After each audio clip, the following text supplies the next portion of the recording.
खां बाद में उन जे मथां अमल लाज़मी आहे। हिकिड़े माण्हू खे क़ुरान ऐं हदीस जो इल्मु आहे पर हुन जे मथां अमल कंहिं क़िस्म जो न आहे। अमल जेकॾहिं न कंदो त उन शइ जो वजूदु तव्हां असांजे साम्हूं न ईंदो।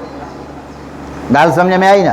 हिकिड़े माण्हू खे इल्मु त आहे पर उन शइ जे मथां अमल न कंदो त उनजो वजूदु साम्हूं तव्हां असांजे न ईंदो। नंढिड़ो मिसाल ॾियां थो तव्हांखे, तव्हांजे सम्झ जे मुताबिक़।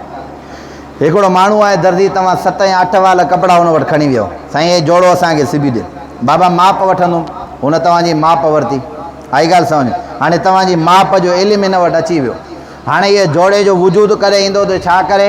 तुंहिंजो जोड़ो साम्हूं रखी वेठो हुजे, वेठो हुनखे ॾिसे, कैंची खणी करे कटे बि न, सिलाई बि न करे त तुंहिंजे जोड़े जो वजूदु पैदा थींदो? सवाल ई पैदा न आहे। क़यामत ताईं वजूदु पैदा न थींदो जेसीं ताईं कैंची खणी करे कटींदो, उन जे मथां सलाई हलाईंदो। इल्मु त तुंहिंजी माप जो उन वटि आहे, अमल जेसिताईं न कंदो तेसिताईं तुंहिंजे जोड़े जो वजूदु कंहिं बि क़िस्म जो न ईंदो। तॾहिं हज़रत इब्राहिम अलैहिस्सलातु वस्सलाम, हुज़ूर सल्लल्लाहु अलैहि वसल्लम जॾहिं मेराज वारी राति विया, हुज़ूर सल्लल्लाहु अलैहि वसल्लम विया त 7 आसमान ते बैतुल मामूर क़िबलो आहे। छा बैतुल मामूर छा आहे? गौर कजो।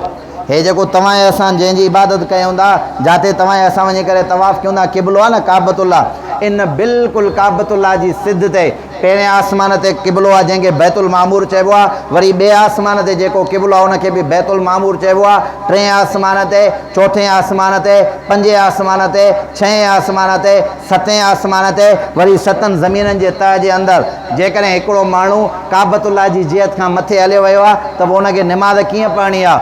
ईअं न आहे त हेठि काबे ॾे मुंहुं करे निमाज़ पढ़े, उते बि जियत वारो हूंदो आहे। माना इहो काबो हलियो वियो 7 आसमाननि खां मथे, वरी 7 ज़मीननि जे तह जे अंदरि। हुज़ूर सल्लल्लाहु अलैहि वसल्लम जॾहिं मेराज वारी राति विया त बैतुल मामूर जेको क़िबलो आहे, तव्हां ऐं असां त ख़ुशनसीब आहियूं। रब जेकॾहिं दौलत अता फ़रमाए त बार बार काबतुल्लाह जा इन बैतुल मामूर जी फ़ज़ीलत जे मुतालिक़ हदीस में चए थो, जेके फ़रिश्ता अची करे इन बैतुल मामूर जे चारो तरफ़ तवाफ़ कंदा आहिनि, रोज़ाना 70,000 फ़रिश्तो तवाफ़ कंदो आहे। वरी क़यामत जे सुबुह ताईं इन्हनि फ़रिश्तनि खे वारो न मिलंदो आहे। वरी ॿिया फ़रिश्ता ईंदा, पहिरें आसमान ते 20 आहे, ॿिए आसमान ते 20 आहे, 7 आसमाननि ते इहो मामूल आहे। बहरहाल हुज़ूर सल्लल्लाहु अलैहि वसल्लम फ़रमायो त मां जॾहिं वियुमि, हज़रत इब्राहिम अलैहिस्सलातु वस्सलाम 7 आसमान ते बैतुल मामूर जेको क़िबलो आहे उनखे टेक लॻाए करे वेठा।